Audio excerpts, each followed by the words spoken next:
What's up, fellas? I just want to run through the top 5 prospect killers in the UFC. And these are guys who aren't particularly belt holders, because if we did every belt holder, we would just name the champion of each division because they're beating the prospects more than anyone, like Islam Makhachev or, people like that, DDP.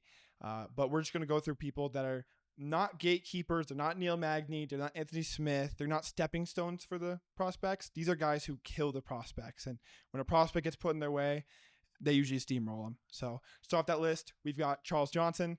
I really like Charles Johnson. He was 4-0 in 2024, and most of them coming by finishes. The most impressive being Joshua Van. Joshua Van, I'm very high on him. You guys know that. And Joshua Van's very skilled in the boxing, and he actually knocked out Joshua Van in round 3 of their fight. And not only that, he most recently beat Suma Darji, who isn't as much of a prospect, but he also took out Jake Hadley. And these guys are all in the same year and all practically in their primes and the height of their careers, especially Joshua Van, being as young as he is, maybe not being the prime, but definitely on the up and comer. And for him to beat those guys, I have him number 5 on my list. To swing to number 4, we've got an OG, Paul Craig. We know what Paul Craig's accomplished. I mean, we've got Nikita Krylov by submission in the first round after getting dropped. I mean, crazy triangles. You know how his triangles go. Awesome. Super awesome. Not to mention, Paul Craig's also finished people like Magomed Ankalaev and Jamal Hill. He armbarred Jamal Hill in a triangle until his arm broke, and he got Ankalaev to tap on the weaning seconds of the last round. They're usually flukes how he beats the prospects, but it usually goes the same way, and he most recently also beat Andre Muniz, which is a very highly touted submission specialist prospect. He's my pick for number 4 at Paul Craig. Number 3, one of my favorite fighters of all time, we've got Jose Aldo. Jose Aldo, if at least he doesn't beat the guy that he's fighting, he usually ruins their career because they can't take him down. The only way they can beat him is by trying to take him down. Other than the featherweight list of, Max Holloway and Alexander Volkanovski's. But I'd rarely call them prospects at any point of their career, except for when they were really young in the game. So I would put Jose Aldo back in 2013, beat Chan Sung Jung, the Korean Zombie, and he was in the huge rise and, had the whole country of Korea behind him when he beat him. And then you've got Chad Mendes twice in the prime of his career when he was still a prospect, just knocking guys out left and right and using that wrestling ability. Chad Mendes still looks great, by the way, just as a side note. And then to top off that list, we've got Mario Batista. He didn't technically beat Mario Batista, except for in the eyes of every fan in the world. He ruined his career. And Mario Batista was highly touted prospect before that fight and well regarded, and he messed up by coming to that fight unprepared and just trying to take him down and grapple him along the side of the fence. I mean, it's what Merab did too. Merab was his prospect. It kind of ruined Merab for a few years. Everyone called him boring. And he also beat Jonathan Martinez. I mean, the list goes on and on. Jose Aldo is definitely the definition of a prospect killer.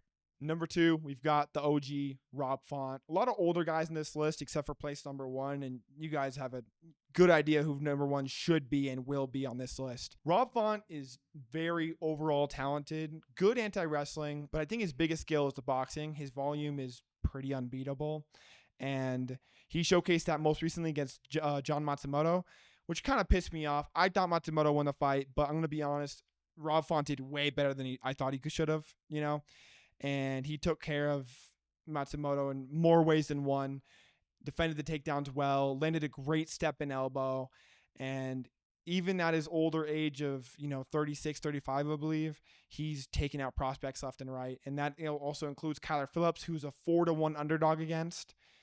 I think you put Rob Font in front of most prospects with not a lot of experience, and they're going to get fucking canned. So that's why I have Rob Font at number 2.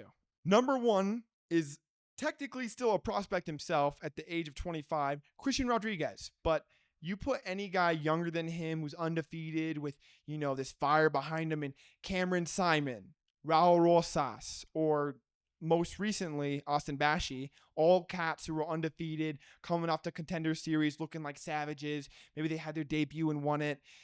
He puts them out and usually extinguishes their flame quite a bit. Cameron Simon's no joke. I know he lost to Peyton Talbot as well, but Peyton Talbot is a great prospect in his own right, disregarding the wrestling. Not only that, the way he does it, he's so overly patient to these anxiety-ridden prospects that are, fresher in the game. They don't really know how to handle themselves. So what they do is they rush in. They're trying to land really quick strikes, get a knockout quick.